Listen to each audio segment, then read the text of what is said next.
આજે ભારતના બંધારણના ઘડવૈયા તરીકે જેમનું નામ માનભેર લેવાય છે તેવા બાબા સાહેબ આંબેડકરની 135મી જન્મ જયંતિ છે, ત્યારે સાબરકાંઠાના હિંમતનગર ખાતે વિશાળ સંખ્યામાં શોભાયાત્રા યોજાઈ હતી, તેમજ મોટી સંખ્યામાં વડીલો યુવાનો જોડાઈ બાબા સાહેબ આંબેડકરના સિદ્ધાંતો મુજબ જીવન જીવવાની રજૂઆત કરી।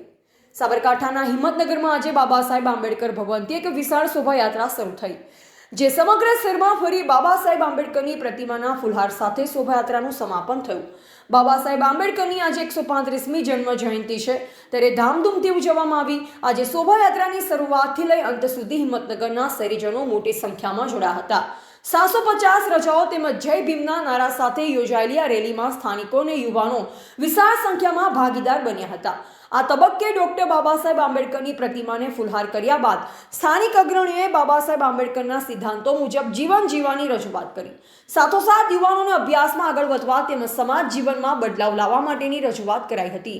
આજે સમગ્ર શહેરમાં રેલી દરમિયાન વિવિધ બેનર સાથે જય ભીમના નારા લગાવી બાબા સાહેબ આંબેડકરના સમગ્ર જીવનને બિરદાવ્યું હતું। એવા રાજકમલસિંહ પરમાર, ભારતની અસ્મિતા, સાબરકાંઠા। જય ભીમ। આજે વિશ્વ યુવતી knowledge of symbol, Bharat Ratna અને સમગ્ર દલિત પછાત મહિલાઓના ઉદ્ધારક અને મસીહા એવા ડૉક્ટર ભીમરાવ બાબા સાહેબ આંબેડકરનો 135મો જન્મદિવસ છે।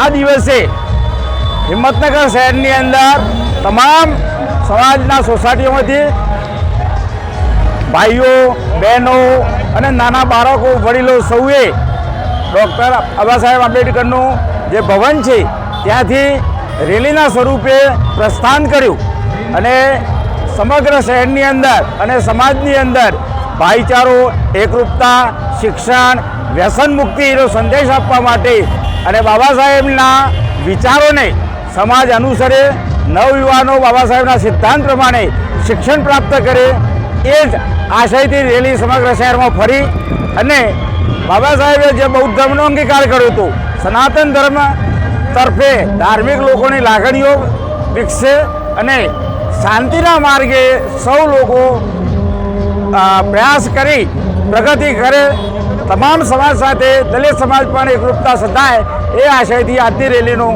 ભવ્ય ગાડી ઉદ્ઘાટન કરવામાં આવેલ અને બાબા સાહેબની પ્રતિમાને ફૂલહાર કરવામાં આવેલ।